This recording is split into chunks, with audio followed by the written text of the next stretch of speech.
In a dark cave, the sharp sound of a pickaxe striking stone rings out. A young man with white hair pauses as he notices glowing blue droplets leaking from a crack in the ceiling. His eyes widen with excitement. He has finally found his target. He carefully positions a bottle to catch the falling liquid, identifying the glowing substance as ink. The young man thanks the small black cat on his shoulder, Nero, acknowledging the discovery was only possible because of him.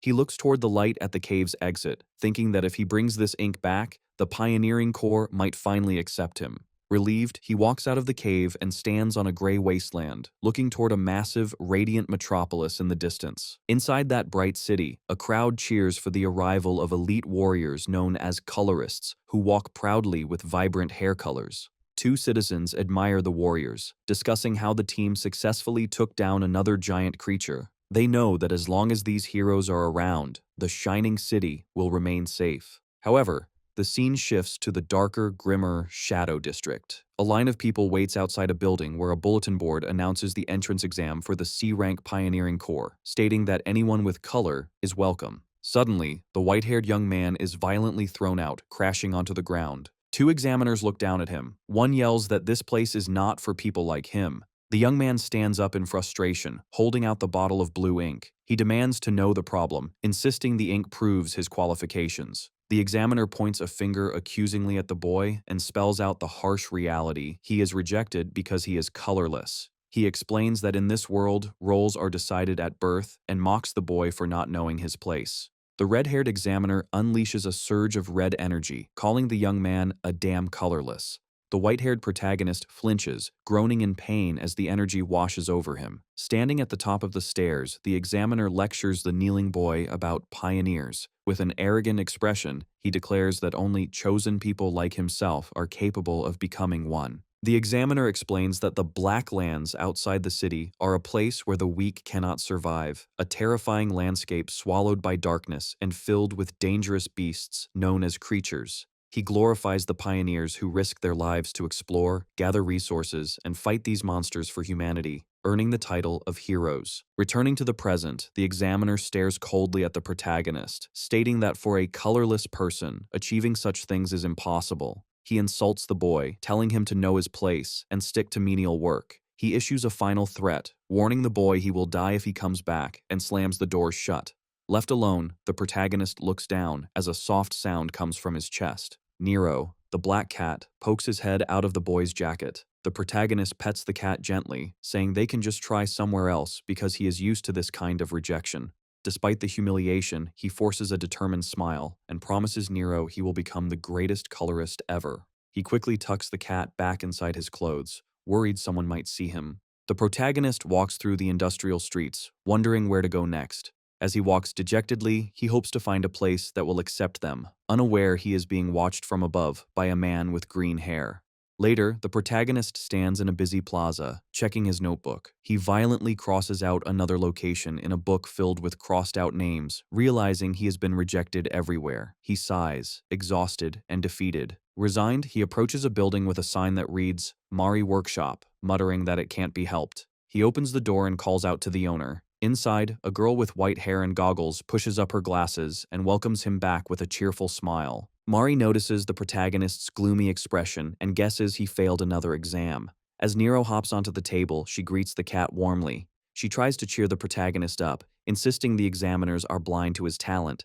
However, he remains discouraged, asking what good his strength is if no one will accept a colorless person. Mari argues that his skills are proven by the fact he successfully brings back resources from the dangerous Black Lands.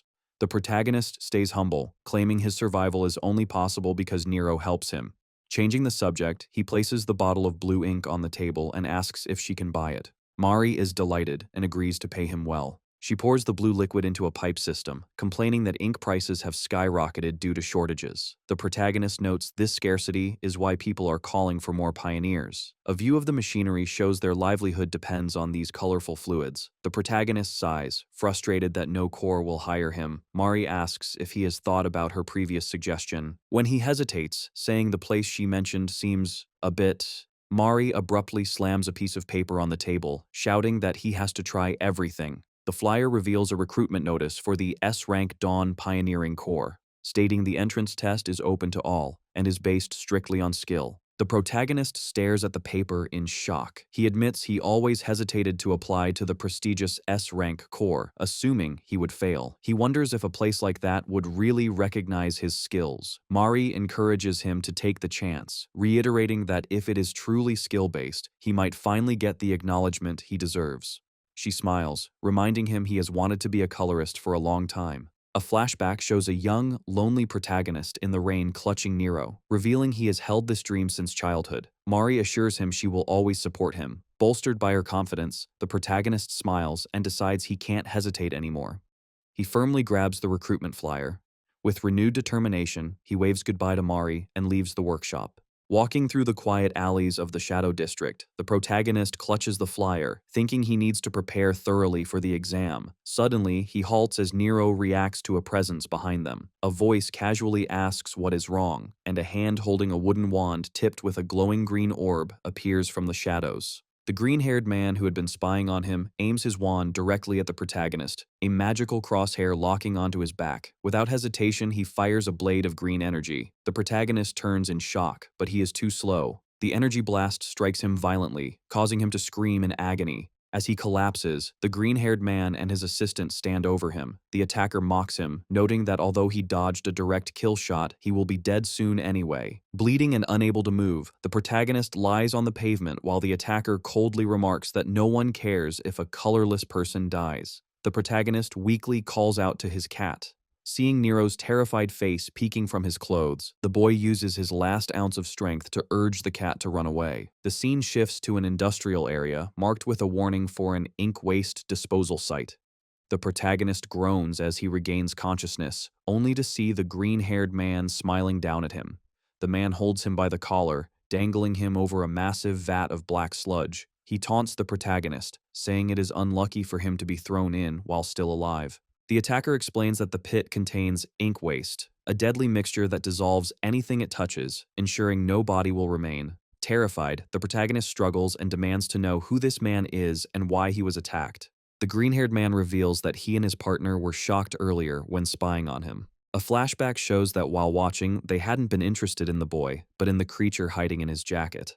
The man explains that a creature with the intelligence to follow a human is an incredible discovery. He calls Nero a true rarity as he tightens his grip on the protagonist's throat. Behind him, his assistant holds up a small cage. Inside, Nero sits trapped and crying while the protagonist looks on in horror, realizing his companion has been captured. Desperate, the protagonist grabs the green-haired man's collar, screaming at him to let go of the cat. The attacker is unimpressed, mocking the boy's anger as pathetic. His eyes glowing with greed, he explains the creature is too valuable for a colorless owner and will be sold for a huge sum on the black market. He easily overpowers the boy, choking him and lifting him into the air, sneering that the pet is too good for him. As he hangs helplessly, the protagonist scolds himself for being careless in the Shadow District. He reflects on his lonely past, thinking that while he has always endured discrimination, he absolutely refuses to lose Nero, his only family, over something like this. With a burst of fury, he warns the man not to mess with him and tightens his grip on the attacker's arm. The green-haired man pauses, noticing something strange. His expression shifts from arrogance to shock as energy crackles around his face. A swirling green aura flows from the attacker into the protagonist's hands, and the man cries out in panic, feeling something being forcibly sucked out of his body. Terrified by this unknown sensation, the man violently shakes the boy off, throwing him backward into the vat of toxic ink waste. The attacker dismisses the encounter as a waste of time, while Nero cries desperately from his cage. The villains declare they are now rich and head to the black market, ignoring the cat's tears. Deep beneath the black liquid, the protagonist watches the light fade, hearing Nero's cries grow distant. He tries to swim, but his body is paralyzed. As memories flash before his eyes, he wonders if his story will end in this dark pit. However, a vision of his younger self clutching the cat appears. He realizes he cannot give up yet because he still has a promise to keep. Deep within a void, a mysterious voice asks the unconscious protagonist why he is doing nothing. Confused, the protagonist asks the voice to identify itself. Large text flashes before him, commanding him to accept it. A torrent of thoughts rains down, urging him to save Nero and accept his true color. The protagonist's face becomes obscured by shadow as the voice demands he take back his power. A hand reaches out from a swirling vortex of black liquid. The protagonist stands motionless as a tendril of darkness dissipates above him. He looks down at his hands, now wreathed in black energy, confused that he was inside the ink.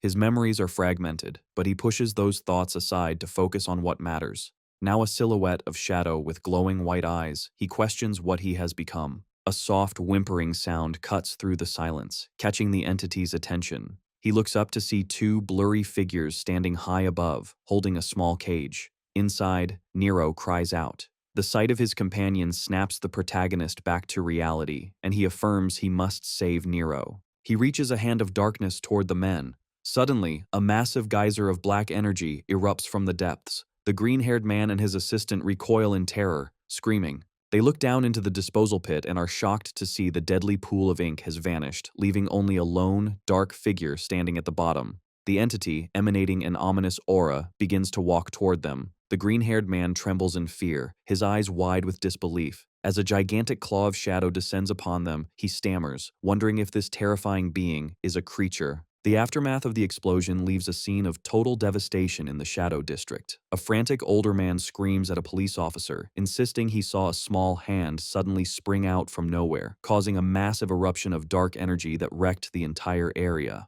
As the dust settles, medics carry away the unconscious bodies of the green-haired attacker and his assistant. A new group of arrivals observes the victims. A man with red hair and a woman with blue hair look down at the injured men, noting that these B-rank pioneers have completely lost their color. The blue-haired woman is baffled, unable to understand what could drain a person's color, but her companion suggests they focus on their mission. The red-haired man states they came because of reports of a large creature appearing within the city. The police officer on site is stunned to realize he is speaking to a high-ranking colorist. He nervously asks why such elite individuals are in the Shadow District, and the blue-haired woman politely explains they are there to investigate. The red-haired man asks to be shown the impact site, and the intimidated officer leads the way. The two investigators stand before the massive crater.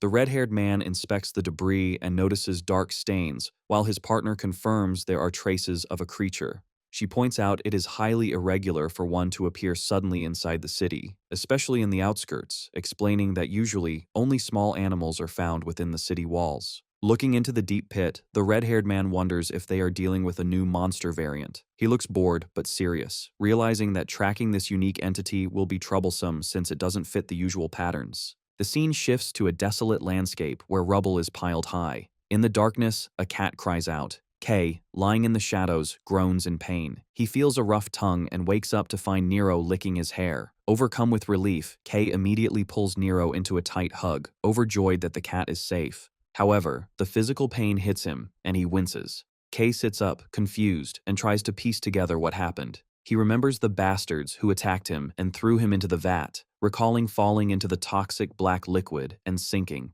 His eyes widen in shock as he processes his survival. He holds up his hands in disbelief, wondering if the impossible has happened. He touches his head and feels something different. His hair, once white, is now jet black. Kay grips his new black hair, staring forward with utter confusion, unable to understand how he is still alive or why his appearance has drastically changed. Standing in the pitch-black darkness, Kay looks around, wondering why he cannot see anything. He calls out desperately to his companion, asking Nero to help. In response, the black cat leaps into the air and spins rapidly, emitting a blinding white glow that illuminates the area. The sudden light reveals a terrifying scene. They are in a deep cavern, surrounded by swarms of dark, monstrous creatures. Kay stares in shock, stammering as he tries to process where they are. He realizes with horror that they are in the Blacklands, a desolate wasteland far outside the city. He recalls this area, the Black Forest, is so deadly that only B-rank pioneers are permitted to enter. Realizing the monsters are swarming toward them, Kay panics. He yells for Nero to follow and immediately flees. The glowing cat flies alongside him, lighting the path as Kay runs for his life.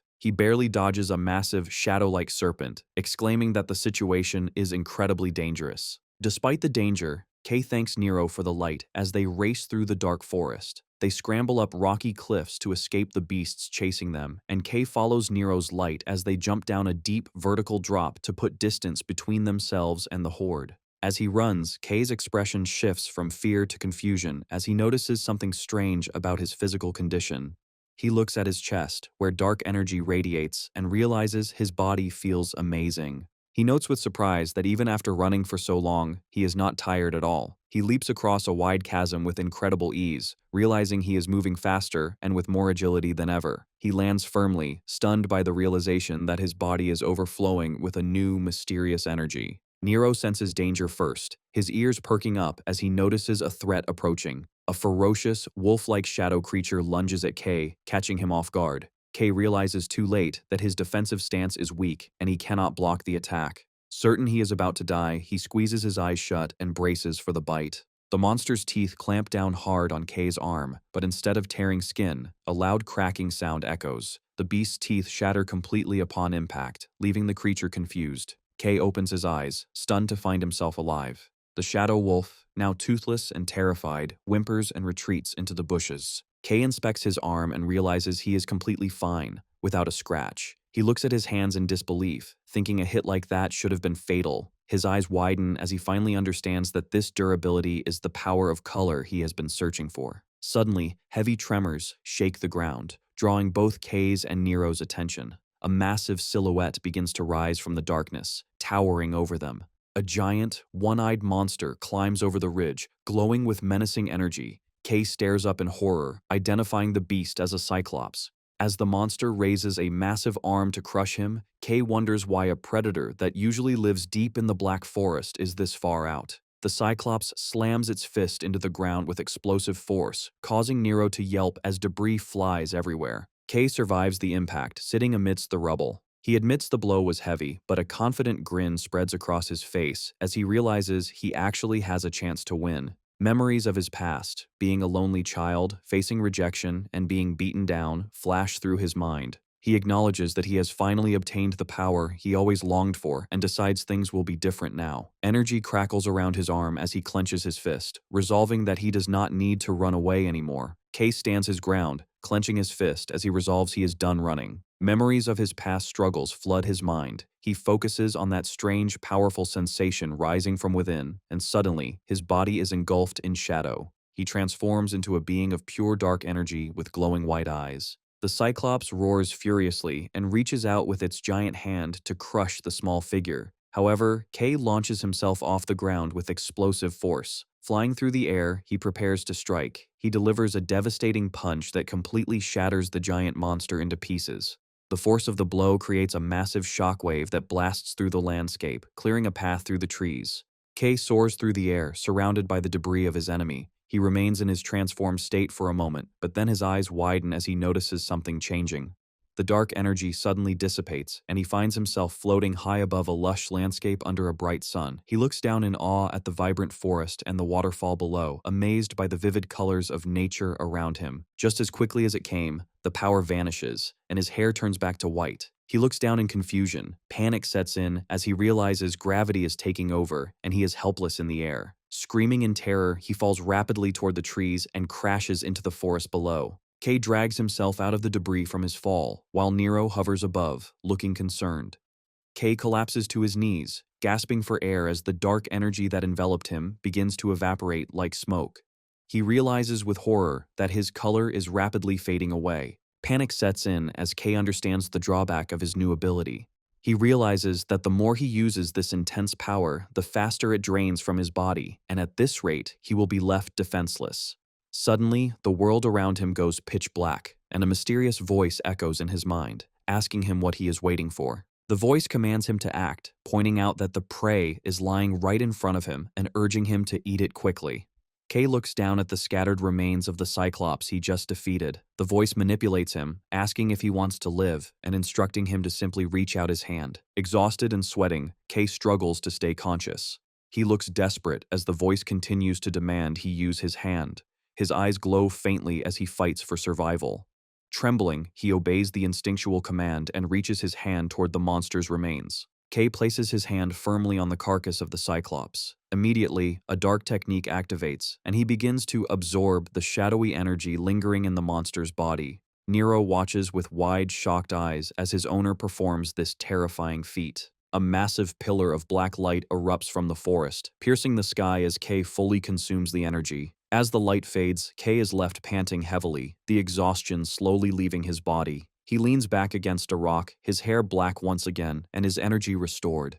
He looks up at the sky, letting out a sigh of immense relief, realizing that he is going to survive. Back at the Mari workshop, the day seems peaceful. Inside, Mari is working on a blueprint when the door chime catches her attention. She looks up to see a mysterious, silhouetted figure in a ragged cloak standing in the doorway. Trying to be polite, Mari welcomes the stranger with a smile, though she is already trembling with nervousness. She asks if they have a special request, but the hooded figure simply stands there, emanating a dark aura. The stranger takes a heavy step forward. Mari, now visibly nervous, calls out to him, pointing out that he looks suspicious. When he continues to approach, she panics and grabs a large wrench, warning him that she will attack if he comes any closer. The figure suddenly rushes toward her, causing Mari to scream in terror and squeeze her eyes shut. However, the intruder stops and pulls back his hood, revealing a familiar smile. He tells her to calm down. Kay reveals his face, scratching his head sheepishly. He tells her it is just him, though he admits he barely recognizes himself now. Mari drops her defensive stance, her eyes wide with shock.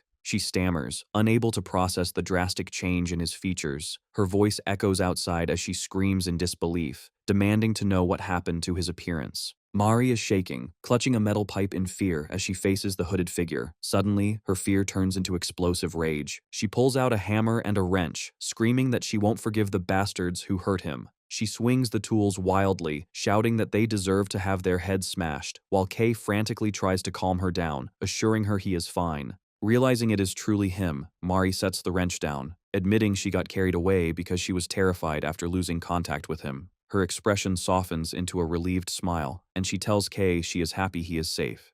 Kay apologizes for making her worry. Internally, Kay reflects on the absurdity of his situation, thinking that surviving a fall into toxic ink and gaining a color is unbelievable. He voices a concern to Mari, noting that his new color is black, which is associated with monsters, and wonders if people will look at him in a bad light. However, he quickly brushes the worry aside, deciding that what matters is that he finally has the chance to become a colorist. He declares he will go straight to the Pioneering Corps entrance exam and thanks Mari for her help. Kay then sheepishly asks if he can borrow some clothes, promising to return them. Mari looks exasperated, sighing and asking how many times he is going to beg. However, she smiles warmly, telling him to consider it an investment in a future colorist. She suddenly grabs Kay's hand and pulls him along, telling him to follow her. Kay looks surprised as she cheerfully announces she has the perfect items for him. The scene shifts to a large crowd of aspiring pioneers, marching up the stairs of a massive Colosseum-like building. Inside, hundreds of participants gather on the floor, which is marked with large white square platforms, preparing for the exam. Among the crowd, a group of 3 men chats nervously. A man with blue hair and the number 183 on his chest tries to calm his anxious friend.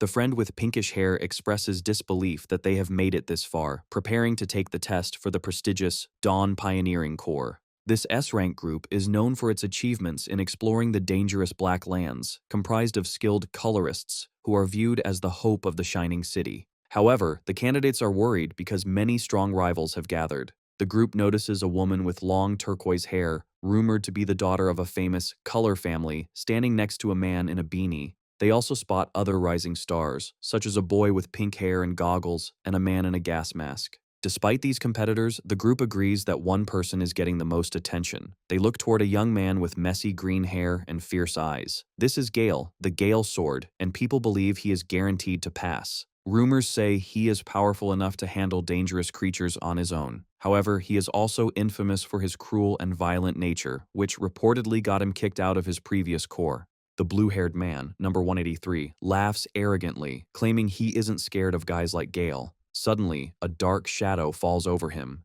Gale appears directly behind the boasting man, daring him to say that again. The blue-haired man freezes in terror as Gale looks down on them with contempt, calling them ridiculous brats. Gale walks away, sighing with disappointment. He complains that despite this being an S-rank exam, the competition is incredibly low. As he looks out over the participants, he mentally crosses them all out, thinking there isn't a single standout among them. However, his eyes narrow as he spots one exception, the turquoise-haired girl. He identifies her as Ellie Cyan, the second daughter of the Cyan family. Gale smirks, admitting she is at least decent enough to be noticed. As he reaches a hand out toward the crowd in his imagination, he wonders with anticipation how they will all react to the upcoming test. A mechanical speaker crackles to life, calling for the candidate's attention. Gale and Ellie turn their heads toward the stage as the voice declares that the entrance exam for the Dawn Pioneering Corps is officially beginning. A man with bright blonde hair and yellow eyes stands on the podium, announcing that the test starts now. The crowd gasps, realizing the examiner is a famous colorist from the Dawn Pioneering Corps. The candidates whisper excitedly, recognizing him as a hero who made huge contributions to a recent creature hunt. They realize that if an elite colorist like him has shown up, the Corps must be serious about this recruitment. The candidates feel an overwhelming presence radiating from him, noting that S-rank Corps members are on a different level. The examiner looks down at the crowd and welcomes them. He thanks everyone for applying, acknowledging they all have their own goals, whether money, power, honor, or duty. However, he states coldly that none of those reasons actually matter. His eyes glowing, the examiner explains that in the end, only skill allows a person to achieve anything. He declares they are looking for overwhelmingly strong candidates capable of venturing into the Black Lands to reclaim human territory. He tells them to look around, stating that mediocre people are not needed and that they will start immediately. He gestures to the square platforms on the ground, announcing the first test will be a tournament. He explains that combat ability is the most important skill for a pioneer because the world outside the city is a brutal place where only the fittest survive. He clenches his fist and commands the candidates to prove their abilities. He explains that those who pass the first round will be decided by the tournament results and instructs them to step onto the stage when their number is called. The examiner calls out number 126 and number 286. Gale, number 126, steps forward with a serious expression. The crowd murmurs, calling Gale a heavyweight and expressing pity for whoever has to fight him so early. Gale, however, lets out a wicked smile, thinking he is lucky to have some fun right from the start because he was dying of boredom. His eyes narrow with predatory excitement as he wonders how he should play with his opponent. Gale notices someone approaching the stage, wondering what is up with the creepy guy walking toward him. Standing opposite Gale is a figure completely hidden in a ragged cloak wearing the number tag 286. Gale analyzes him, thinking the hooded figure's stance looks awkward and weak. Gale grips the hilt of his weapon, deciding talking doesn't matter anymore. He draws his sword with a sharp sound, declaring he is tired of being quiet. Unleashing his power, he swings his blade, creating massive streaks of green wind energy, deciding not to hold back. The spectators watch in awe, recognizing the signature technique as the Gale sword. As glowing green swords materialize in the air around him, the crowd praises him as a genius for handling such advanced swordsmanship at his age. Gale stares intensely at his opponent, challenging the hooded figure to try and block his attack. With a burst of speed, Gale stomps the ground to gather momentum, threatening to shred his opponent if he fails to defend himself. He charges forward with incredible force, surrounding himself in a whirlwind of energy. The hooded figure stands completely still and silent, unmoving in the face of the approaching attack. As Gale descends from the air, swinging his blade down with a shout, the hooded figure simply steps in and delivers a devastating left hook to Gale's face. The impact is so powerful that Gale is sent flying backward across the arena. The arrogant candidates from earlier scream in terror at the unbelievable sight. Gale crashes violently into the arena wall, creating a massive spiderweb of cracks. He slumps forward, unconscious and defeated in a single hit, leaving the crowd to wonder how such a thing is even possible. The hooded figure, now revealed to be Kay, rubs his wrist and looks down, admitting that the sudden movement startled even him. His hood has fallen back, revealing his messy black hair. He reflects on the sudden acceleration and chaos of the moment. Suddenly, a spectator points a trembling finger at Kay, screaming in disbelief. He isn't pointing at the victory, but at the color of Kay's energy, black. The blonde examiner watches with a serious expression, noting internally that black is the same color possessed by creatures. Even Ellie Cyan looks stunned, wondering if it is even possible for a human to possess that color. Kay stands alone in the center of the arena, unaware of the gravity of the situation. The others question if the power to defeat the Gale sword in one hit comes from this mysterious black energy. Kay looks around nervously at the shocked crowd, confused by their reaction, and innocently wonders if he has made a mistake. The tournament continues with intense battles. In one match, a terrified candidate launches sharp stones, but Kay charges forward, easily evading them. He closes the distance instantly and delivers a powerful punch, sending the magic user flying. The announcer declares him the winner. Kay's winning streak continues as he dominates, violently slamming another opponent and knocking out a third. High above, the blonde examiner watches with interest, declaring that Kay is the standout applicant. He excitedly notes that Kay is the first ever black holder and insists they must recruit him immediately before rumors spread. Suddenly, heavy footsteps approach, and a voice casually remarks that it looks like a tough day. The blonde examiner turns in surprise to see the red-haired man and blue-haired woman from the explosion site. The examiner asks why Team Leader Red is here, but the man waves his hand, claiming they are just passing by. They briefly discuss the investigation into the large creature incident. The Red leader sighs, admitting there has been no progress. He then asks if there are any worthy candidates. The examiner mentions the young lady from the Tyan family and an extremely unique candidate. Suddenly, the Red leader's eyes widen as he senses something. He looks into the arena and spots Kay, immediately noticing the black energy. As the examiner praises Kay, the Red leader stares silently at the boy. The blue-haired woman whispers to her leader, asking if that kid is connected to their investigation. The Red leader confirms it is likely him. Internally, the Red leader concludes that a new color appearing right after the incident in the Shadow District is too big of a coincidence to ignore. He decides to keep a close watch on Kay for now. Unaware he is being observed, Kay looks at his clenched fist, smoking with dark energy. He is thrilled by his incredible power, realizing that becoming a pioneer is finally possible. However, he recalls the physical toll the transformation took and warns himself to be careful. He knows that if he overuses this power and loses his color mid-fight, he will be defenseless. A massive surge of freezing energy erupts from the arena, creating a wall of ice. Ellie Kyan stands calmly amidst the cold mist. The announcer declares number 17 the winner, revealing she has encased her opponent in a solid block of ice. The spectators, including Kay, watch in awe, commenting that the Tyan family's color is always impressive. As Ellie walks down the stairs, Kay watches her, wondering how anyone could defeat such overwhelming magic. Suddenly, Ellie stops as she passes Kay, staring directly at him with a sharp, curious gaze. Her blue eyes narrow suspiciously as she scrutinizes him. Without a word, she turns and continues walking, leaving Kay confused. The announcer says the first exam has concluded. The blonde examiner stands on the podium and thanks everyone for their hard work. He explains that since they are behind schedule, they will move straight to the next test. He instructs the failed candidates to leave, and they walk away dejectedly. The blonde examiner begins to announce the next test, but is interrupted by a hand on his shoulder. The red-haired man steps forward with a confident smile, taking over. He looks at the surviving candidates and declares that the second exam will be led personally by him. The candidates look up in shock, realizing who is standing before them. Colorist Red. He is one of the Shining City's strongest colorists, famous for retaking the Blacklands. However, the candidates are terrified, recalling rumors that his destructive power is so intense that even allies hesitate to work with him, and that when he is in charge of an exam, no one ever passes.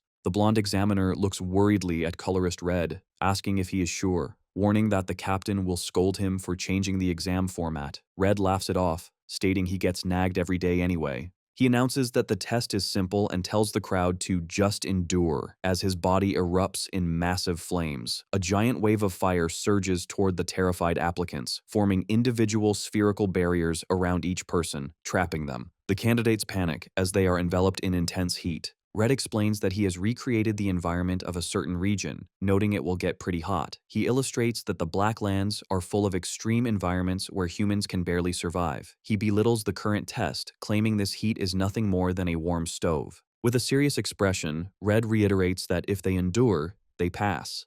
However, his eyes narrow coldly, as he adds that anyone unable to withstand this heat never had the qualification to become a pioneer. Inside the fire spheres, the candidates are suffering. One man realizes he cannot scratch the barrier, while others scream in agony. They wonder in terror what kind of hellish place the Blacklands must be if this is considered mild. Watching from the side, the blonde examiner notes that despite rumors, Red's skills haven't dulled. He marvels at Red's incredible control, observing how he instantly covered so many people. He acknowledges that this power is what one expects from someone at the peak. Suddenly, a loud cracking sound cuts through the air. Red and his assistant look over as one of the fire barriers turns blue and fractures. A massive surge of ice energy explodes outward, shattering the fire sphere. Amidst the falling shards of ice, Ellie Kyan stands tall, having broken free. Red looks at her, admitting that this is pretty good. He reflects that while the Kyan family's power is a natural counter to fire, his own power is usually strong enough to overwhelm that advantage. Staring at the young woman, Red concludes she might actually deserve to be called a real prodigy. Red wonders about the other candidate they were interested in. Inside his fire sphere, Kay appears to be standing still. Red observes him, noting that unlike the girl, this boy isn't breaking through. He admits he didn't expect much from him. However, inside the barrier, Kay is panicking, screaming internally that he is in big trouble. He realizes he used too much of his color during the fight with the Gale Sword. He looks at his hand in horror, noticing his black energy is leaking out and draining faster in the heat. Kay imagines a terrifying future where his power runs out. He knows if he is revealed to be colorless, he will likely be experimented on.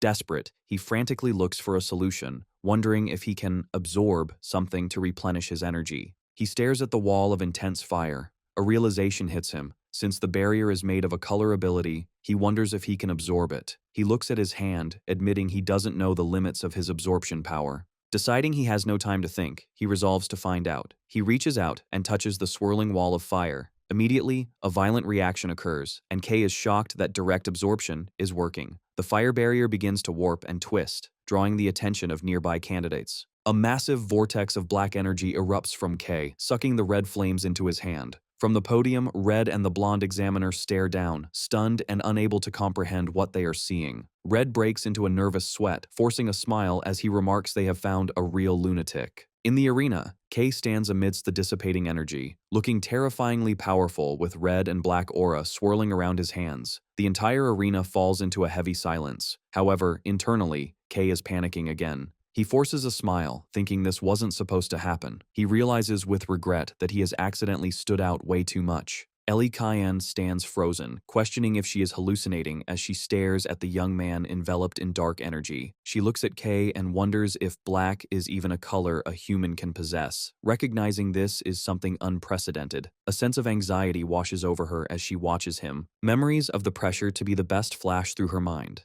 She is forced to admit that Kay is undeniably strong. She realizes that even with her full power, she could not guarantee a win. As Kay walks away, Ellie thinks that there is something about him that cannot be explained by strength alone, asking herself what he actually is. She quickly shakes her head, trying to dismiss the disturbing thoughts. Colorist Red approaches Kay and casually wraps an arm around his shoulder, telling him next time won't be like this.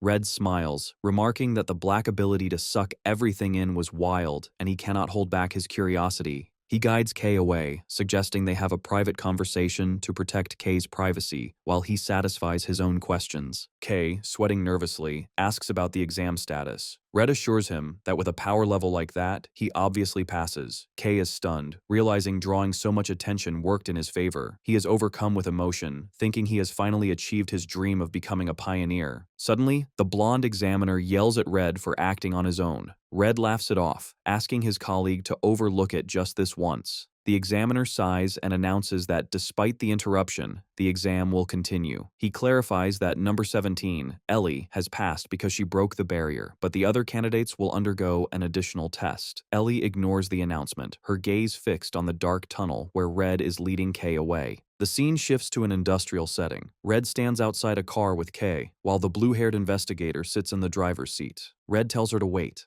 Kay looks at his surroundings, and his expression turns to pure shock. He stares at a massive landscape of rubble and destruction, realizing with horror that Red has brought him back to the exact location where he fell into the ink waste. Colorist Red looks over the devastated ruins, remarking that it is an ugly sight. He explains that a major incident occurred here, causing Kay to freeze. Red recounts that for the first time in history, 2 pioneers were found completely drained and colorless. He adds that eyewitnesses saw a massive creature at the site. Red turns sharply toward Kay, pointing out the suspicious timing. He notes that shortly after that creature appeared, Kay emerged as the first person to possess the color black, calling it a coincidence. His eyes glowing, Red analyzes Kay's power, describing it as an ability that absorbs other colors. Kay sweats nervously as Red stares him down, declaring this is a completely foreign ability. Internally, Kay panics, realizing Red suspected the connection from the start. He frantically wonders if he can run, but looking at the man's overwhelming aura, he realizes it is impossible to escape from a hero. Suddenly Red laughs, breaking the tension. He waves his hand, admitting he was just testing Kay, but complains Kay's honest reaction took the fun out of it. Kay looks at him in confusion. Red clarifies that while his official job is to investigate the incident, he is personally more interested in Kay's unique ability. Red explains that color powers normally cannot mix at all. However, he observes that Kay's ability seems to ignore those rules. He recalls the second exam, pointing out that K clearly couldn't control his power then. K stammers, trying to explain, but Red interrupts him. The colorist's body begins to glow with red energy, and he states that they need to run a test. K looks at him, confused. Red extends his hand, explaining that he needs to understand how the ability works. He smiles confidently, challenging K to try absorbing his energy now. K panics and tries to refuse, warning Red it is too dangerous. Red simply laughs, telling the rookie he is far too early to be worrying about someone of his level. K falls silent, looking intense and nervous as Red commands him to stop talking and just try it. Black symbolizes the Black Lands, an ominous force that devours everything. Red thinks that leaving such a dangerous ability unchecked is unacceptable because it could shake the foundation of the Shining City. A dark secret crosses his mind. People do not know it yet, but humanoid creatures exist. He silently warns K that if he ever faces them, or worse, becomes one, the colorist might have to eliminate him. K sighs, sensing the terrifying pressure radiating from Red. Despite the intimidation, K agrees to the test. He grabs Red's wrist, nervously asking for confirmation that if anything goes wrong, it won't be his fault, while dark energy rises from his body. The moment they touch, a shockwave of energy distorts the air. K gasps as red energy violently surges into his arm, contrasting with his own black aura. He realizes he has made a mistake. A massive explosion of fire erupts from the contact point, causing K to scream in agony. Inside the inferno, he shouts for Red to stop, admitting he cannot control the power and that it feels like molten lava is boiling inside him. In his vision, Red appears as a towering, godlike silhouette of pure fire, reinforcing why he is a hero. Red stands calmly within the flames, observing. He notes that K's black energy is sucking in his power without rest, acting as if it is starving.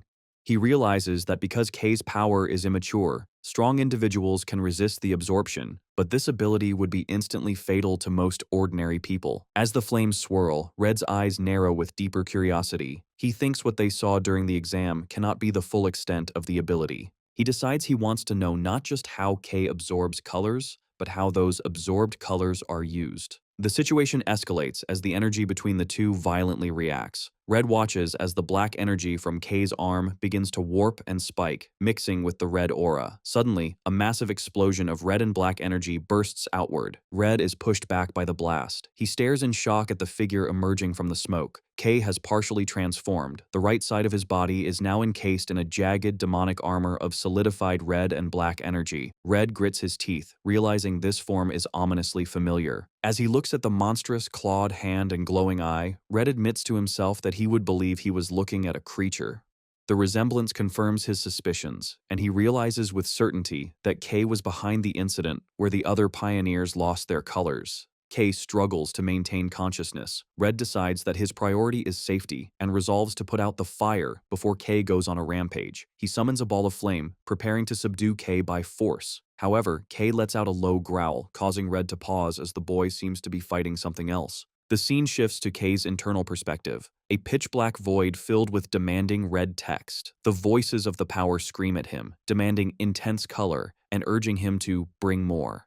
K gasps in the real world, distressed by these intrusive voices. The voices continue to tempt him, telling him it is wasteful to hold back and urging him to take it. K mentally screams at the voices to shut up and stay still. With fierce determination, K's visible eye glows red. He rejects the temptation, ordering the power to shut up and stay crushed as he exerts his will over the chaotic energy. A shockwave blasts outward as he forcibly compresses the energy back down. The jagged armor dissipates, leaving Red with a look of genuine surprise. K is left panting heavily from the exertion. Red looks at him, impressed and stunned, asking if the rookie actually managed to suppress that overwhelming power on his own. K is left panting, his heart racing. He thinks it is insane that he survived and frantically wonders why he went berserk. He glances up nervously, terrified he lost control in front of a colorist. Knowing he needs to understand his ability, he hesitantly approaches the older man. Red, however, looks delighted. He admits he was caught off guard because the power K absorbed was stronger than he expected, but he grins and declares the experiment a success because it was fun. He tells K that if he wants to achieve anything, he has to be willing to take risks. Red decides that is enough for the test, but then pauses, saying there is one more thing. He reminds K that he is the investigator assigned to the destruction incident at this very spot, and his duty is to find the culprit. With a calm but threatening smile, he points out that the person in front of him looks like a perfect suspect. Kay freezes, his face pale with panic. Red explains the gravity of the situation.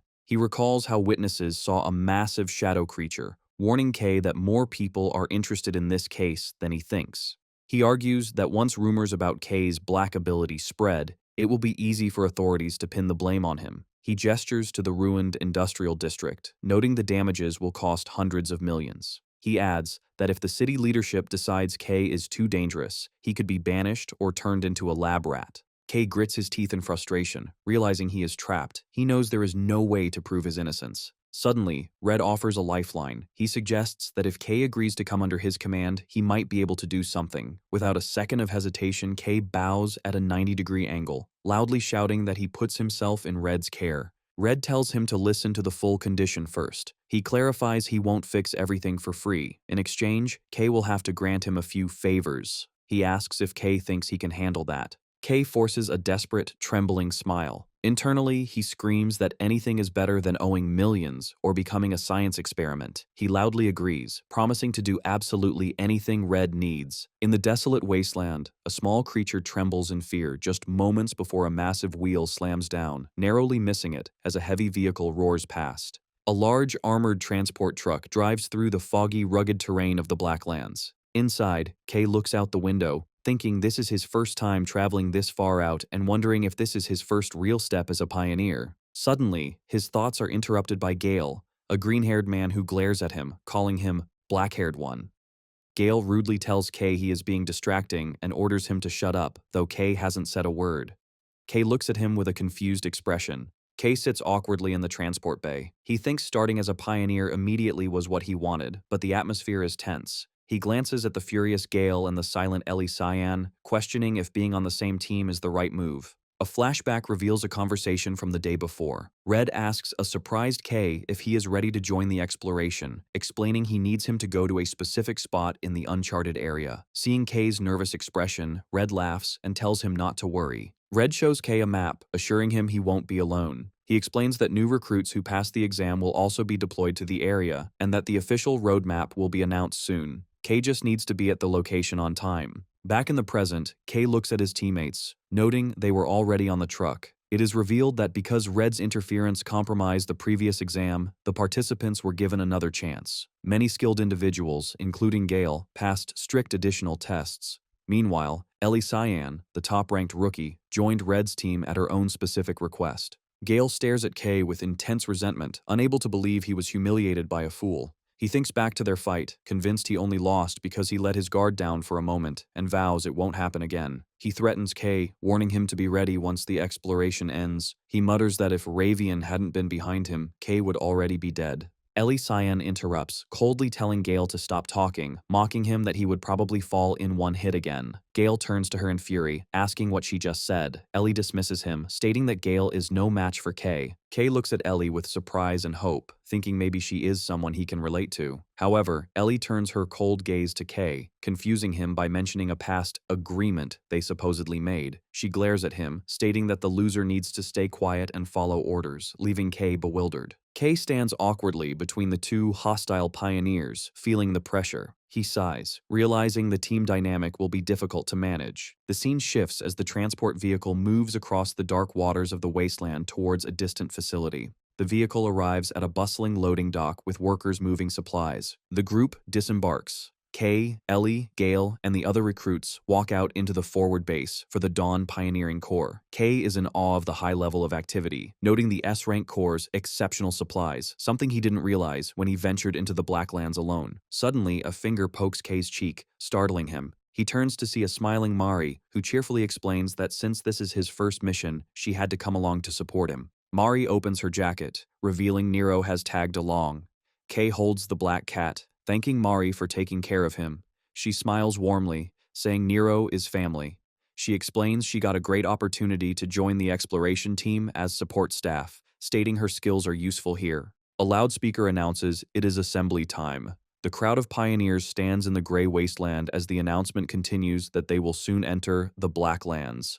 Kay hands Nero over to Mari, telling her to take care of him. Mari warns him not to do anything dangerous, and he smiles, telling her he will see her later. Mari hugs Nero, but the cat suddenly leaps out of her arms, startling her. She shouts Nero's name as the cat runs toward Kay and sinks into the shadow on the ground. Mari's eyes widen in shock at this unnatural movement. She stammers, trying to call out to Kay, confused. The group arrives at a dark, fortified cave entrance. At the front, a woman with bright orange hair and a white coat shouts for everyone to prepare, announcing a new recruit is about to enter the Blacklands. She yells that safety is the top priority. She warns that reconnaissance has reported unidentified dangerous creatures in Area 21, a very dangerous zone where an A-rank creature's body was found. Suddenly, a male pioneer runs up to the orange-haired woman, calling her Arancia. He nervously reports that the red team leader has brought the new recruits, but they have left their formation without permission. Arancia's eyes widen in shock, and she asks if it's true. The messenger confirms it, and Arancia sighs that guy is causing trouble again. The group secretly enters a dark canyon, moving away from the main army. Colorist Red reaches his hand into the shadows, leading the way. The small squad, consisting of Kay, Gale, Ellie, and Red, separates from the formation. Kay nervously asks the team leader if this is okay, pointing out that the main team is heading in a different direction. Red confirms that their destination is different. Kay looks back at Gale and Ellie, worried because the squad is all new recruits. Gale suddenly snaps, demanding to know why he and Ellie had to follow, shouting that he heard Red only intended to take Kay, and he feels insulted. Red smiles, his red aura flaring. He explains that his personal guidance isn't something just anyone can receive, so it wouldn't be fair if Kay was the only one to benefit. He assures the angry Gale that while he won't spoon-feed them, he also won't let them get seriously hurt. He cuts the conversation short, ordering them to move out. Kay's eyes widen as they encounter enemies. Deep inside a cavern, the group is surrounded by shadow creatures. While Red holds a lantern, Kay, Gale, and Ellie engage in a chaotic melee. A massive wolf-like beast lunges out of the darkness. Ellie Cyan reacts instantly, her blue energy sword piercing through the creature's body. She lands gracefully, realizing this is the reality of the Black Lands. Surrounded by glowing eyes, she notes the suffocating environment and constant waves of monsters, acknowledging it's different from training. She grips her sword, resolving to manage her strength carefully. Ellie glances over her shoulder, thinking she needs to move more efficiently. She looks at Kay and tells herself she doesn't want to fall behind him. Meanwhile, Kay grips a shadow creature by the neck and brutally crushes it with his bare hand. Ellie Cyan looks at Kay with total shock. She asks him why he is not using a dropper. Kay hesitates, recalling the entry exam, and admits that he doesn't have one. He explains they are too expensive and that he feels fine fighting without one, leaving Ellie staring in disbelief. Gale is flabbergasted, shouting it makes no sense for a pioneer to have never used one. A dropper is an essential tool for pioneers, used to infuse weapons with color energy to fight creatures. To properly hunt these monsters, one must color them using a dropper. The group looks at Kay, standing over the defeated enemies, and they question how he managed to defeat them bare-handed, without the essential tool. Gale's hand trembles as he grips his own weapon, realizing the gap in their abilities. He recalls the humiliation of the exam, realizing he couldn't even scratch someone who wasn't using a dropper. Gale grits his teeth in frustration. He glares at Kay's back, swearing to himself that he will crush Kay with his own hands one day. As they continue deeper into the cave, Red leads the way with a lantern while Gale follows, seething with anger. Red glances back at his squad with a smirk, thinking it is not bad to see two geniuses being motivated by a rookie. He smiles, believing things are only going to get more interesting. He cheerfully urges the group to give it a bit more effort, telling them they are almost there and suggesting they finish quickly to have a party. After the battle against the shadow beasts, the carcasses of the wolf-like creatures lie scattered. Colorist Red calls for a 10-minute break, though he warns the group, Gale, Kay, and Ellie Cyan, that the real mission has not yet begun. Gale sighs, complaining he has used up a significant amount of his color energy. He pulls out a small bottle of glowing green liquid. As Gale drinks, Kay identifies it as personal ink. This is a specially refined alchemical ink, an essential but rare supply for pioneers that restores their color. Because it must be crafted to match the user's unique color, it is insanely expensive. Kay watches with envy as both Gale and Ellie drink their custom inks, wishing he had the funds for such luxuries. Kay quickly dismisses the thought, walking away from the group. He reaches his hand out toward a defeated shadow creature's corpse. A massive swirl of dark energy erupts from its body as Kay activates his ability, absorbing the shadow directly into his hand. The black energy flows into him. Kay clenches his fist, his energy fully restored, and announces his recovery is complete. He turns back to his teammates, who are staring with horror and disbelief. Ellie hesitantly asks if he is sure he is okay. Kay waves off their concern, explaining he has done this a few times. Gale shouts in disbelief that Kay just absorbed a monster without flinching. Before they can continue, Red interrupts, declaring the break is over. The group travels deeper into the canyon until Red announces they have arrived. The team sees a massive, swirling dome of pure black energy blocking their path. Kay stares, muttering that it looks like a black curtain.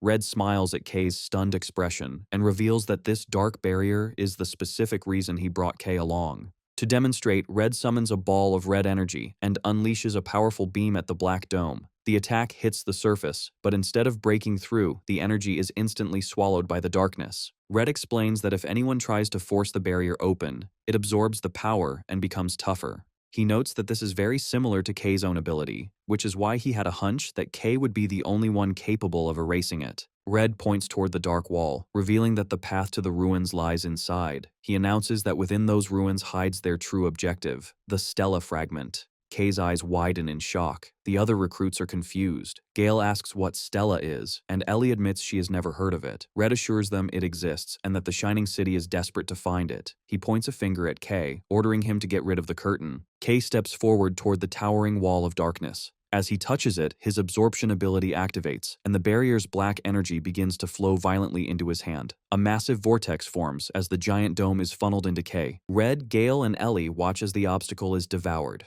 Red watches with an amazed grin, delighted his theory was correct. As the barrier disappears, he tells Kay his power will be extremely useful. However, Kay looks unhappy, sweating and trembling as he struggles to contain the massive amount of energy he just absorbed. Suddenly, the ground shakes violently. Gale and Ellie panic as the tremors grow stronger, realizing the loud noise is sure to attract hordes of deadly creatures. The loud rumble caused by Kay's action echoes through the canyon. Suddenly, a horde of black, wolf-like monsters emerges from the cliffs. The group finds themselves surrounded. Ellie and Gale draw their weapons, while Red laughs that such a large crowd has gathered to welcome them. Red commands the rest of the team to handle the creatures, while Kay focuses on removing the curtain. With a cold expression, the team leader orders his squad to wipe out every monster. Gale and Ellie leap into action. Gale moves with incredible speed, slicing the shadow creatures with wind-infused attacks. Ellie unleashes her power, summoning massive ice spikes from the ground that impale multiple enemies. As the two recruits clash fiercely, Red observes them. He notes that he was prepared to step in, but there is no need. He effortlessly summons orbs of red energy and fires beams that pierce through the remaining beasts. Red thinks that although they are new recruits, their skill level is high enough. Meanwhile, Kay continues to absorb the massive barrier, sweating profusely. Red smiles, thinking how nice it is when his subordinates do the hard work. While Red stands guard, Kay struggles with the volatile energy, kneeling on the ground. He notices the curtain's power feels strangely similar to his own, wondering if it's because they share the same black attribute. He realizes the danger. If he loses focus, the curtain's massive energy will reverse the flow and steal his color instead. Kay grits his teeth, refusing to be overpowered, and declares that he is the stronger one. With a final effort, the absorption completes. He stands on the path's edge, panting heavily, and confirms he has absorbed everything. He looks down at what was hidden behind the barrier and is shocked to see a massive, pitch-black pit with no visible bottom. He wonders if this terrifying abyss is the entrance to the ruins. Having finished his task, he turns and calls out to the team leader, reporting the curtain has been successfully removed. With the barrier removed, Red praises Kay for a job well done. He calls out to the rest of the team, announcing the curtain is down and ordering them to finish cleaning up. Suddenly, Red's expression shifts to pure shock as he senses an immediate danger. Moving with blinding speed, he rushes forward and forcibly grabs both Ellie and Gale, pulling them back. An instant later, a massive invisible energy slice tears through the air, carving deep gouges into the ground where they had been standing. The attack is devastating, shredding the remaining shadow monsters. Debris rains down as Red, Ellie, and Gale land safely on a higher slope. Gale stares in horror, realizing he would have been killed instantly without Red's intervention. Red looks grim, sighing that the lack of resistance earlier was because something else was scaring the monsters away. He recalls a report that a dangerous entity was lurking nearby. Through the dust, a silhouette appears, walking toward them, dragging a massive sword. Red remarks that they are out of time to fool around. The attacker steps into the light. It is a man with spiky hair, white on one side and black on the other. Half of his face is consumed by a dark mask-like growth, and he carries a collection of different weapons on his back. The stranger glares at the pioneers with a terrifying aura. Red stands between his team and the new threat, ordering Kay and the others to listen carefully. Red hurriedly shoves a lantern into Kay's hands, giving him a frantic order. He tells Kay and the others they must enter the ruins immediately and find the Stella fragment. Kay looks at the team leader with wide, anxious eyes. He asks if Red expects them to go down there by themselves. Red assures him that with their abilities, they are more than capable. However, Red doesn't wait for them to agree. With a sudden burst of force, he shoves Kay, Ellie, and Gale toward the dark abyss, shouting at them to stop whining and just go. Kay screams out the team leader's name in panic as the three recruits plummet into the deep pit. Left alone, Red stands with his back to the drop, his red aura glowing. The voice of one of the recruits echoes from the deep, asking what they are supposed to do on their own, while the menacing silhouette of the armed stranger looms behind Red. The two powerful figures lock eyes in a tense standoff, and Red knows a difficult battle is about to begin. The scene shifts to the pitch-black bottom of the abyss. Kay lies motionless after the long fall. He groans in pain, clutching his head as he struggles to stand in the suffocating darkness. Remembering the lantern Red gave him, he activates it, wondering if he is inside the ruins. The light flares to life, illuminating the area.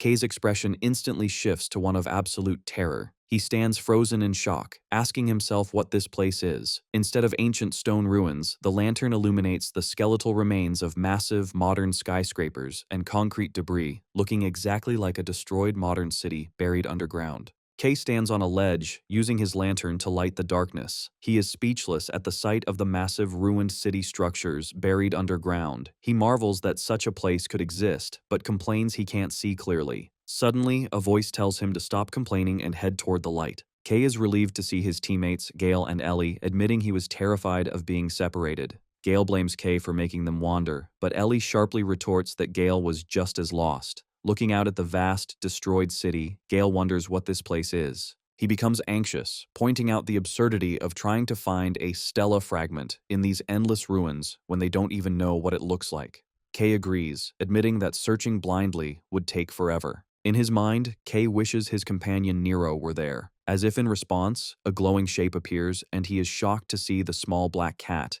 Nero, at his feet. Kay panics, wondering how the cat followed them. Ellie notices the animal and asks if it is a creature. Kay breaks into a cold sweat, thinking he is in trouble now that his secret pet has been discovered. However, he quickly calms down, realizing this might be a good opportunity to prove the cat's worth. He calls out to Gale and Ellie. Holding Nero, Kay smiles confidently and announces he has a way to find the Stella fragment easily. The group gathers as Kay explains that the little creature he has been raising will lead them to the objective. Gale shouts angrily, refusing to believe it. However, while Gale argues, Ellie completely ignores him, captivated by the cat's cuteness. Kay decides to demonstrate Nero's abilities. The black cat cries out from Ellie's chest, then leaps out of her arms, startling her. Mid-air, the cat transforms into a swirling vortex of energy. A blinding light erupts, illuminating the dark ruins and leaving the group in shock. The ball of light streaks forward, creating an illuminated path, and the three pioneers follow it. As they walk, Gale expresses his disbelief, questioning how a creature can have such intelligence and a special ability. He demands to know where Kay found it. Kay ignores him and interprets the glowing cat's movements, telling the group that Nero says the Stella fragment is right there. Suddenly, the creature notices a trail and shoots away. The trail of light winds through the ruined city, and the group arrives at a massive concrete structure.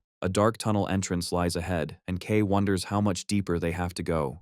Gale mocks him, asking if he is scared. Kay shoots back a retort and declares they are going in. They walk through a massive, high-ceilinged corridor with the glowing cat lighting the way. Kay remarks that the facility is much larger than he expected. Suddenly, he notices Nero hovering in front of a large metal door and concludes it must have found something important. The silence is broken by the heavy sound of a massive mechanical foot. Kay freezes as a giant metal leg lands right in front of them. The recruits look up to see a towering, rusted automaton standing before them. Gale is confused, noting it looks different from the biological creatures they are used to fighting. Suddenly, the robot activates a scanning beam, sweeping a sheet of light over Ellie Cyan. The machine processes her data, displaying a hex code for her bright blue color. The scanner then moves to Gale, registering his green color code. The beam finally lands on Kay, who nervously realizes the machine is scanning their colors to identify them. The machine completes the scan, displaying the hex code for absolute pitch black. Upon detecting this, the robot's eye glows brighter. It announces it has detected the color of the Black Witch and, identifying Kay as a threat, declares it will begin elimination. Confused by the title, Kay is hit by the robot's devastating punch before he can react. He is sent skidding backward, groaning in pain but managing to block the direct hit. He glares up at the machine with fury, shouting in frustration. Kay shouts defiantly at the machine, declaring they will not hold back. The giant robot raises its massive fist, threatening to smash them. Kay charges forward, his fist colliding violently with the machine's metal arm. He recoils in pain, wondering why its armor is so tough. Gale watches in confusion as the robot prepares another heavy punch. Ellie steps in, striking the machine with her rapier, but sparks fly as her blade hits the armor. She stares in shock, realizing she hasn't left a single scratch. Ellie panics, wondering if her powers are ineffective against a machine. Meanwhile, Kay analyzes the opponent, noticing the glowing core in its chest. He sees liquid swirling inside and identifies it as the weak point. Kay dashes forward, throwing a sharp left hook. Suddenly, the robot reacts with unexpected speed, swinging its arm like a club. Kay barely manages to evade the heavy blow. He retreats, frustrated that his normal attacks are having no effect. A realization hits him. He remembers the time his body was coated in black energy and decides to use that power. Knowing a full transformation consumes too much color, he compromises by concentrating all his energy solely into his right fist, coating it in a dense layer of black aura. With his preparation complete, Kay leaps into the air and swings his enhanced fist with everything he has. The blow lands perfectly, piercing straight through the robot's chest and shattering its core. The force of the punch completely destroys the machine's upper body. The robot's head flies off, and the light in its eye fades. Kay stands amidst the wreckage, letting out a sigh of relief as Gale and Ellie watch in silence. Amidst the debris, Kay notices a round object and picks up the robot's core, thinking Mari would be happy with it as a gift. Suddenly, Gale yells at Kay, demanding to know what that power was. He and Ellie corner Kay, bombarding him with questions. Kay nervously deflects their questions by claiming the technique drains his color severely. As he speaks, the large metal door behind them begins to slide open, revealing a pitch-black void. Suddenly, Nero flies out of the darkness, crying out in panic. The cat hovers near Kay, shaking in fear. Kay looks toward the dark doorway, sensing something strange. Despite the cat's warning, he steps closer, admitting he can't see anything inside. As his fingertips make contact, the black surface ripples like water. Suddenly, the darkness erupts outward. Massive tendrils of shadow surge from the doorway, enveloping the group. Gale and Ellie scream as they are dragged toward the entrance. Helpless against the force, all three are sucked into the black void. The group falls through an endless black space, landing in a new, pitch-black environment. Gale groans in pain, complaining about the fall and the darkness. He lifts his hands to check on himself, then pauses, noticing something strange. He looks down at his chest and grabs his jacket in pure shock, realizing his color, the green that defines his power, has completely vanished, leaving him in black and white. Kay and Ellie stand beside him, equally horrified. The entire world around them, including their bodies, has lost all saturation. They stand in this monochrome reality, confused and terrified, wondering what has happened to them.